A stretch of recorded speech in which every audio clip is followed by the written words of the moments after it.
Cumprimento os irmãos com a paz do Senhor. Amém? Que Deus abençoe a vida de cada um dos irmãos, de cada um que está nesta noite para adorar o nome do Senhor. E assim como já fez menção Pastor Douglas, aqueles que estão nos ouvindo e assistindo o culto via online. Quero dar a minha saudação antes da leitura, enquanto vocês estão em pés, aos pastores, obreiros, né, que estão à minha retaguarda. Estou feliz de estar com vocês e sei que juntos nós faremos a diferença nesta cidade, neste local. Amém? Abra a tua Bíblia, sem muita demora, na primeira carta de João, capítulo de número 4, e o verso de número também 4.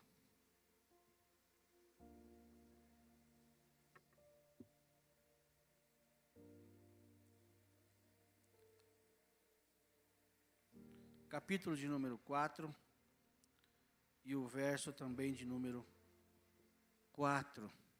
Eu ouço os irmãos folheando a Bíblia, eu vou aguardar para que todos encontrem, para que possamos juntos fazer leitura da santa, bendita e imutável palavra do Senhor. Primeira epístola de João, está lá perto ao Apocalipse, né? Se você voltar um pouquinho, você vai encontrar. Primeira epístola de João, capítulo 4, verso 4, vai dizer assim: Filhinhos, sois de Deus, e já tendes vencido, porque maior é o que está em vós, do que o que está no mundo. Amém? Vou repetir a leitura. Filhinhos, vós sois de Deus, e já tendes vencido o mundo, porque maior é o que está em vós, do que o que está no mundo. Tomai os vossos lugares, adorando ao nome do Senhor.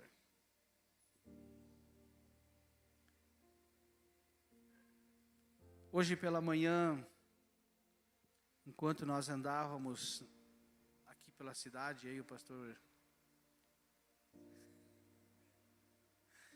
Gesiel, ele me questionou quanto a hoje à noite se eu pregaria ou não, né?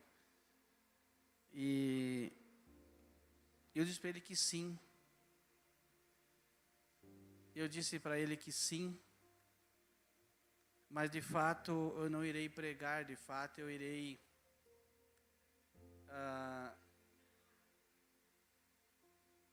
trazer uma reflexão da palavra do Senhor, porque eu disse para eles hoje pela manhã que eu não sou pregador, eu sou pastor, é diferente.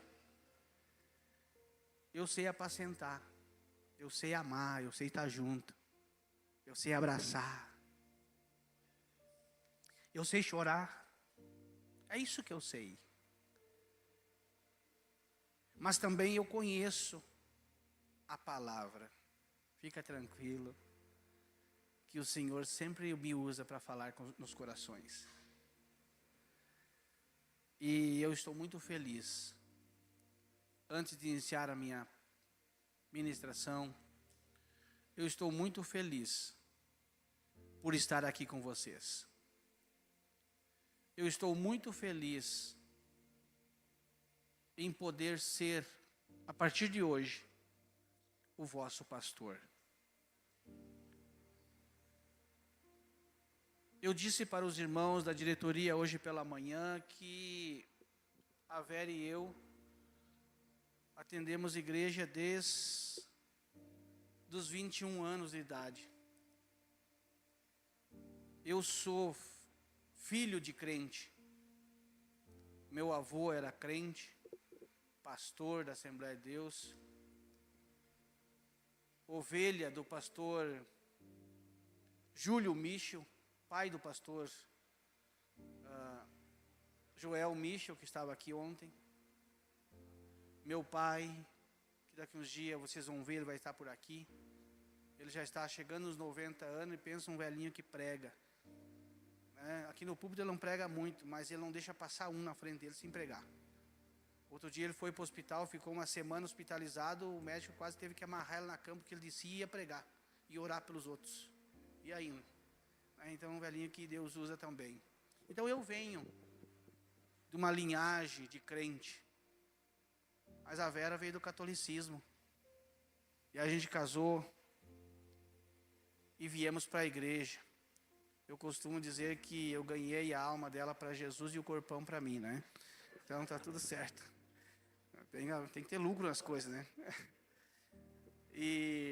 Mas ela vem do catolicismo, ela não vem com essa raiz de crente. E ela se batizou. E logo eu fui consagrado a diácono. E já me deram uma igreja para cuidar. Eu apanhei bastante lá porque os irmãos mais velhos olhavam para mim e diziam, esse menino cheirando leite quer mandar na gente, né? E não aceitavam, mas Deus foi dando graça para nós e chegamos aqui. Estou feliz por ver.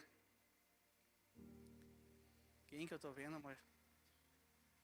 A Nina, a Gislaine, isso aí.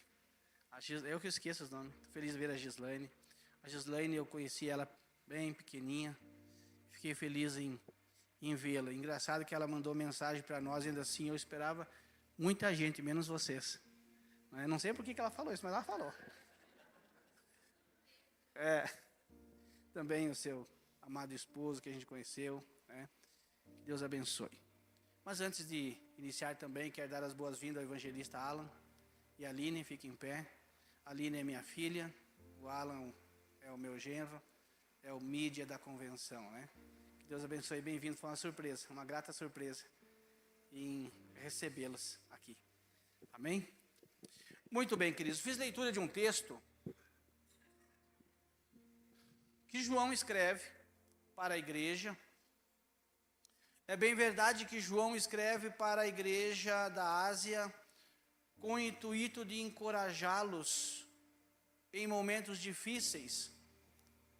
Não se sabe certo quando, a data exata que João escreve, mas provavelmente João tenha escrito após ou no final do primeiro século, no período da perseguição, no período de maior aperto da igreja, no período de maior aflição da igreja. E João escreve para encorajar os irmãos a permanecer firmes na fé, a permanecer firmes, olhando para o Senhor, que é o autor e consumador da nossa fé. E João começa dizendo a eles, filhinhos, vocês são de Deus. João está dizendo a eles que eles foram comprados e são propriedades de Deus. João está dizendo à igreja que eles têm dono, que não precisa se preocupar, o dono, que é o Senhor, cuida. E hoje pela manhã, depois que eu disse ao pastor Gesiel que eu ministraria, eu comecei a pensar o que dizer a vocês. E eu percebo, eu disse a ele também hoje pela manhã, que a leitura que eu fiz é que há uma preocupação com o que vai acontecer. Meus queridos, descansa, porque o dono desta obra vai cuidar da gente, o dono desta igreja vai cuidar da gente, o teu dono que te comprou vai cuidar de você. Disse Pedro que nós não fomos comprados com coisas incorruptíveis, como ouro ou prata, mas fomos comprados pelo seu precioso sangue, vertido na cruz do Calvário. Então nós temos dono, fomos comprados, adquiridos por um bom preço, e quem paga bom preço, quem tem tesouro, cuida do seu tesouro. Ninguém compra uma propriedade com alto valor e joga em qualquer lugar, ou joga na mão de alguém. Não, nós cuidamos, nós protegemos, porque tem valor. É isso que João está dizendo, vocês são de Deus, então descansa. E eu gosto de pensar porque Jesus um dia chamou os discípulos e disse a eles: quem diz o povo ser eu? Ou de quem eles falam a meu respeito? E aí nós sabemos do que foi dito. Olha, uns dizem que você é um dos apóstolos, outros dizem que você é Jeremias, outros dizem que você é João Batista, enfim, foram falando. E aí Jesus pergunta a eles: mas e vocês, a igrejinha, o povo que está comigo, o que diz a meu respeito? E aí nós entendemos o que Pedro vai dizer: tu és o Cristo, o Filho de Deus. Mas eu gosto, e é o que eu quero pensar, quando Jesus dá a resposta a Pedro, ele vai dizer assim: sobre esta pedra eu edificarei a minha igreja, e as portas do inferno não prevalecerão contra ela.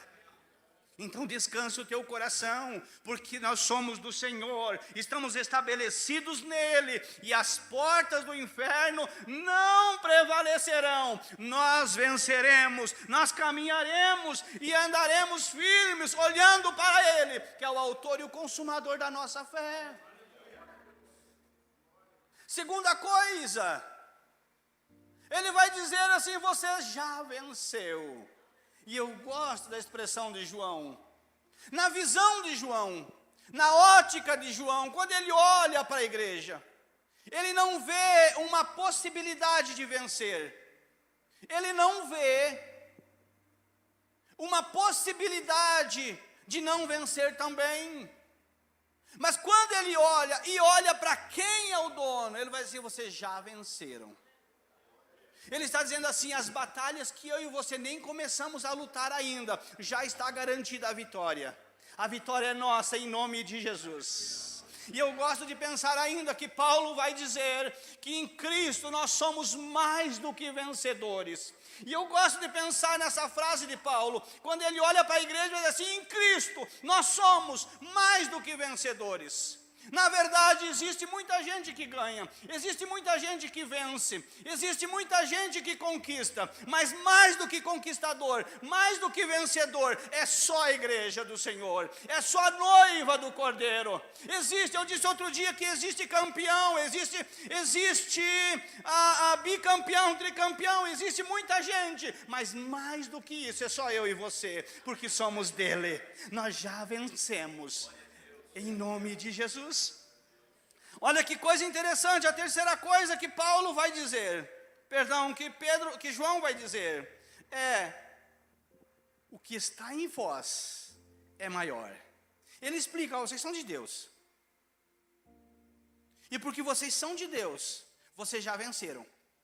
Aí ele vai explicar por que a gente vence, porque o que está em nós é maior do que o que está no mundo. Olha que coisa interessante, nós temos um costume de cantar sem prestar atenção no que cantamos. Eu costumo dizer que muitas vezes nós bocejamos palavras ao som do violão, mas não prestamos atenção no que estamos dizendo. Mas quando nós cantamos também é uma oração, quando cantamos também é uma profecia, quando cantamos também declaramos vitórias.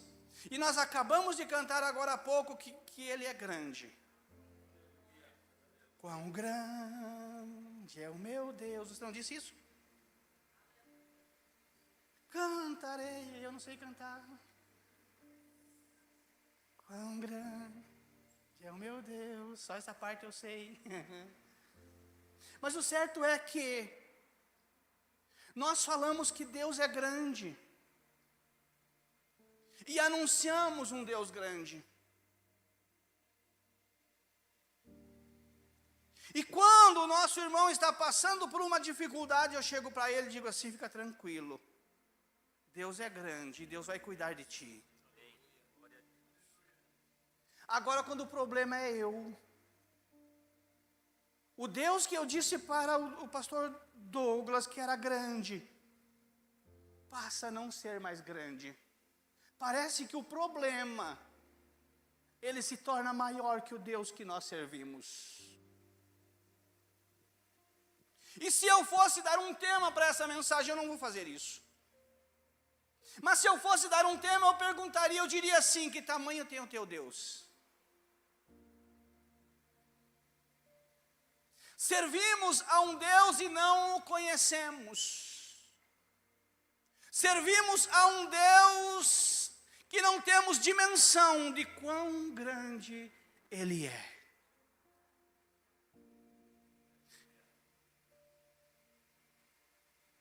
É interessante que o salmista, no Salmo de número 95, e o verso de número 3, o salmista vai dizer assim: porque o Senhor Deus é grande. Porque o Senhor Deus é grande, e Ele é rei sobre os reis. Ou seja, não há autoridade maior do que o nosso Deus. Ou seja, não há nada maior do que Ele. Ainda que se levante a tribulação, ainda que venha a angústia, ainda que venha o desespero, ainda que venham coisas inesperadas na nossa vida, Ele é maior. Ele é maior. Ele é maior. Enquanto você não entender, eu vou dizer que Ele é maior. Enquanto você não entender, você não vai glorificar, mas Ele é maior. Ele é maior na minha vida, Ele é maior na tua vida, Ele é maior na tua casa, Ele é maior que o teu problema, Ele é maior que a tua aflição, Ele é maior que o teu desespero, Ele é maior. Ele é grande. Olha a grandeza desse Deus. Naum, quando vai descrever ou vai falar sobre a grandeza desse Deus, Naum vai dizer assim: quando Ele se levanta no seu trono, os montes se agacham, porque Ele se levantou. Naum continua dizendo ainda: quando Ele se levanta na sua ira, as rochas se derretem, porque reconhece a sua grandeza. Ele é grande sobre todas as coisas. Ele é grande sobre todas as coisas. Ele é maior do que tudo na nossa vida. E que bom que você já começou a entender que Ele é grande. Então, quando vir o teu problema, diga para o teu problema: o Deus que eu sirvo é maior do que tu. O Deus que eu pertenço, que me comprou, é maior. Quando o sono não chegar na madrugada, diga: Deus, Tu é maior do que a minha aflição. Tu é maior do que o meu desespero.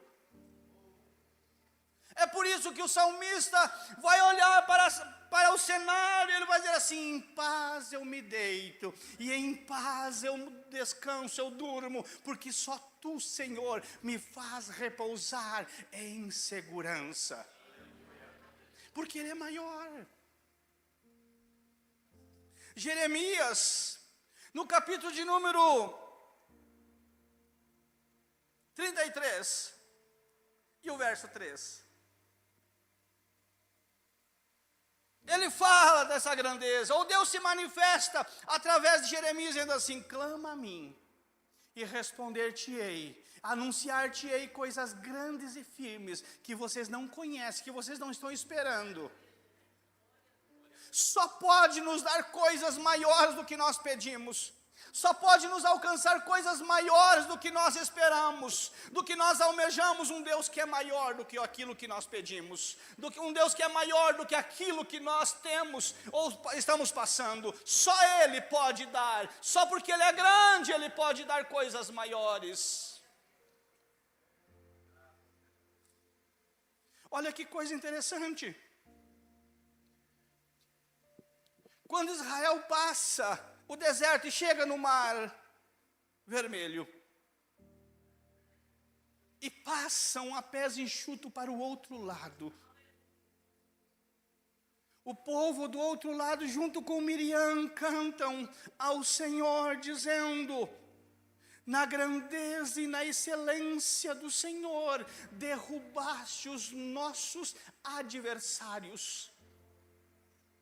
Vou repetir, na excelência da grandeza do nosso Deus, derrubaste os nossos adversários.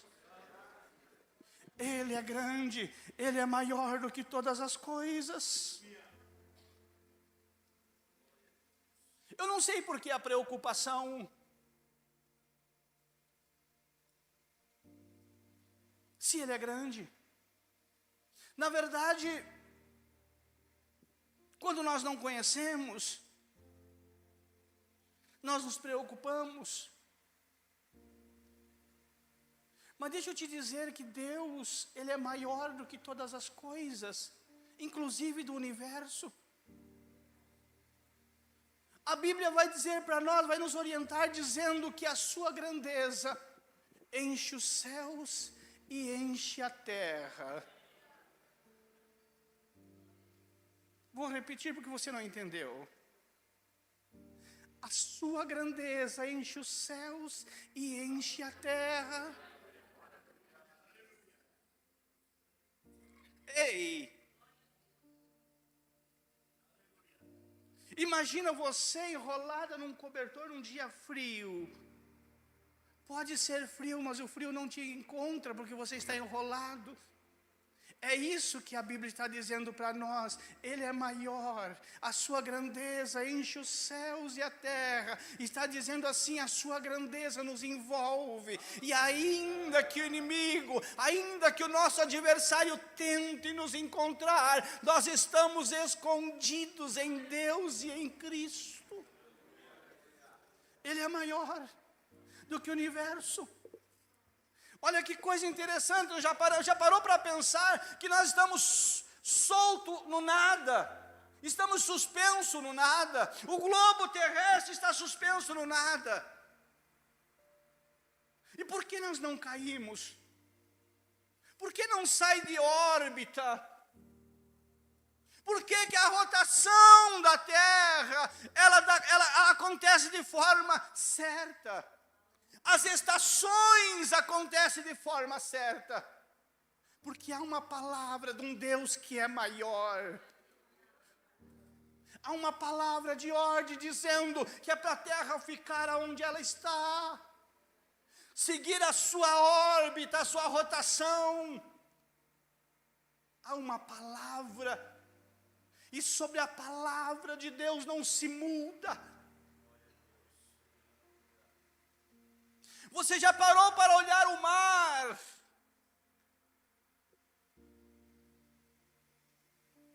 Jó vai dizer a nós que Deus deu ordem ao mar, dando limites ao mar, até que tu virás. Chega no mar e começa a ver a grandeza de Deus. Por mais grande que seja a onda que vem, quando ela chega no limite, dito por Deus, no limite proclamado por Deus, ela se desfaz, porque há uma ordem de alguém que é maior. Ele é maior que o universo. Mas deixa eu ir mais rápido, porque as horas passam.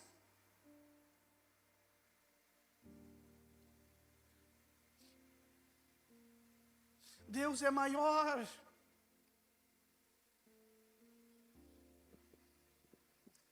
Do que a morte.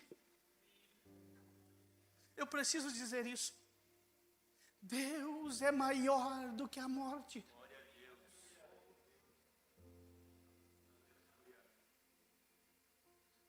Paulo vai desafiar dizendo: onde está, ó morte, o teu aguilhão? O aguilhão da morte é o pecado, mas a graça de Deus que está, ou melhor, a graça de Deus nos dá a vitória por nosso Senhor Jesus Cristo. Onde está, ó morte, a tua vitória? Não sei por que nós temos medo. É comum a gente visitar pessoas no leito e encontrar alguém deitado sobre a cama, apavorado com medo da morte. Essa semana, visitamos uma família onde a senhora, uma senhora de idade, passou por uma cirurgia, ela tinha um medo horrível de morrer. Aí eu lembro que a Vera abraçou ela e disse assim: irmã, fica tranquila, a senhora é salva. Se a senhora morrer, estará nos braços do Senhor. E nós falamos todos os dias: ora vem, Senhor Jesus. Que o Senhor venha para me levar. Ei, meu irmão, mas para o Senhor vir nos levar, nós temos duas situações: ou nós morremos, ou nós seremos arrebatados.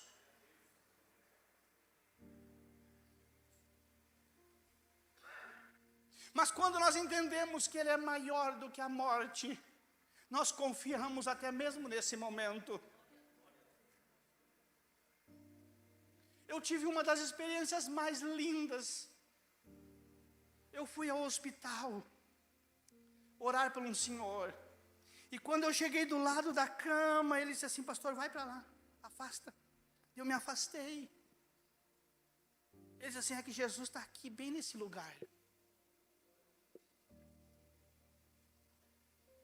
Aí eu comecei a conversar com ele, porque eu entendi que ele estava lúcido, ele não estava viajando, ele não estava delirando, ele estava lúcido. O que ele estava me dizendo, ele estava falando com consciência. Eu disse: Jesus está aí? Sim, Jesus está aqui, Ele veio me buscar. Eu vou ir. Eu só estou esperando a hora, não chegou bem a minha hora, mas Ele está aqui, Ele não vai embora sem eu vou com Ele. Aí nós fomos conversando, e ele me disse assim: sabe, pastor, eu perguntei para Jesus se o céu é longe daqui. Aí ele disse assim: Jesus me respondeu que o céu começa do lado da minha cama. Quando eu fechar os olhos, eu estarei na glória.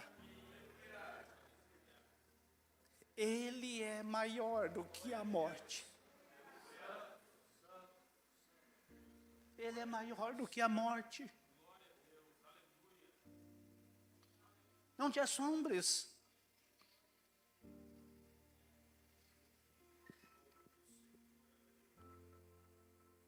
Ele é maior da nossa vida.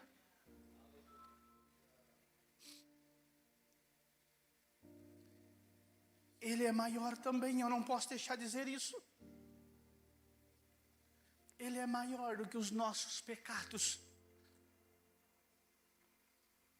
Eu vou repetir porque você não entendeu.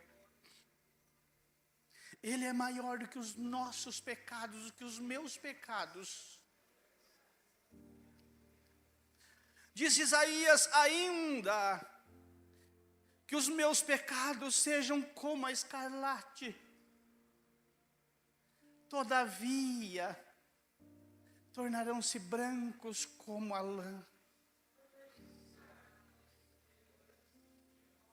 Ele é maior, Ele é perdoador. E porque Ele é maior, Ele pode perdoar os nossos pecados.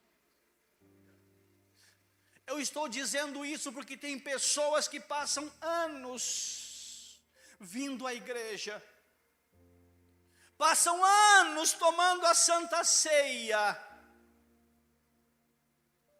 passam anos cultuando e trabalhando na obra do Senhor, mas permitindo que Satanás o acuse por pecados cometidos lá atrás. Mas nesta noite o Senhor me trouxe a este lugar para dizer para você que Ele é maior que os teus pecados e Ele pode apagá-los. E disse Paulo aos Romanos: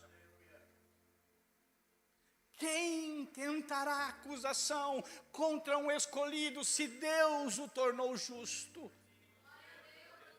Ele vai continuar dizendo ainda: nenhuma condenação há para aqueles que estão em Cristo Jesus.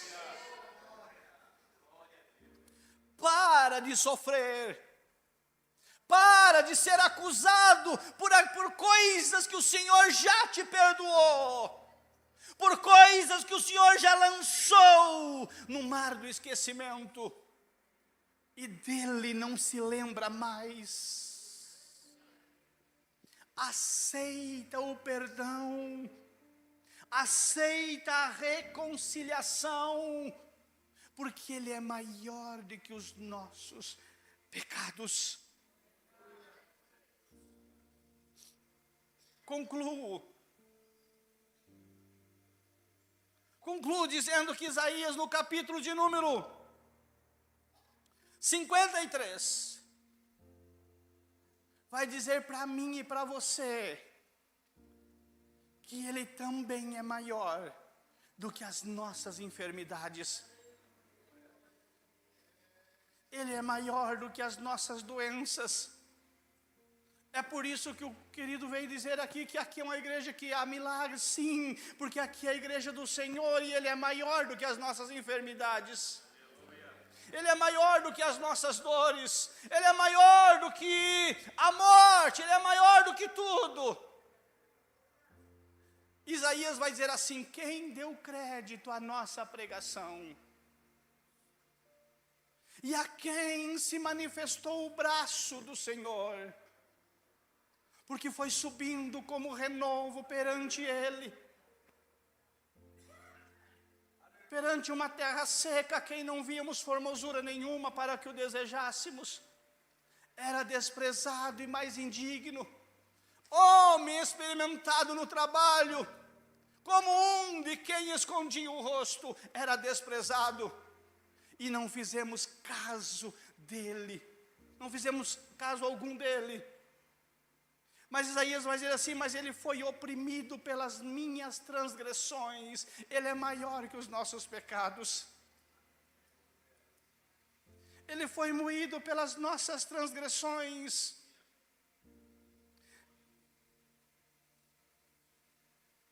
Deixa eu encontrar o texto. Ele tomou sobre si as nossas enfermidades e as nossas dores ele levou sobre si, e nós o reputamos por aflito, ferido de Deus e oprimido. Mas ele foi transpassado pelas nossas transgressões e moído pelas nossas iniquidades, e o castigo que estava sobre ele nos trouxe paz. E pelas suas pisaduras nós fomos sarados. Ele é maior do que as nossas enfermidades. Ele é maior da nossa vida. Ele é maior que tudo. Então entenda que você já venceu, porque ele é maior. Entenda que ele é grande, soberano, dominador. Ele é Senhor das nossas vidas. Ele tem o domínio e o controle de todas as coisas. Ele é grande. Entenda esse Deus. O problema é que nós conhecemos o Cristo, conhecemos o Deus da filosofia. O problema é que nós conhecemos o Deus da história. O problema é que nós conhecemos o Deus que é pregado domingo à noite, mas não temos um relacionamento direto com Ele. Não o conhecemos de verdade. E aí Jó vai dizer assim no capítulo 42 e o verso 5. Com os meus ouvidos eu ouvia falar de ti, mas agora os meus olhos te contemplam e te conhecem. Jó só pode falar isso depois de um período de aflição, depois de um período de sofrimento. Então fica tranquilo que é no sofrimento que o Senhor se manifesta. Fica tranquilo que é na prova que Ele se manifesta para nós. É na prova que nós o conhecemos. É na prova que nós temos experiência. Ah, pastor, eu estou na prova, eu não aguento mais. Fica tranquilo na prova, porque Ele vai se revelar e você vai conhecer a grandeza do Deus que você serve. Você vai conhecer a grandeza do Deus que você serve. Você vai conhecer a grandeza do Deus que te comprou. Ele é grande sobre todas as coisas. Que Deus abençoe, em nome de Jesus.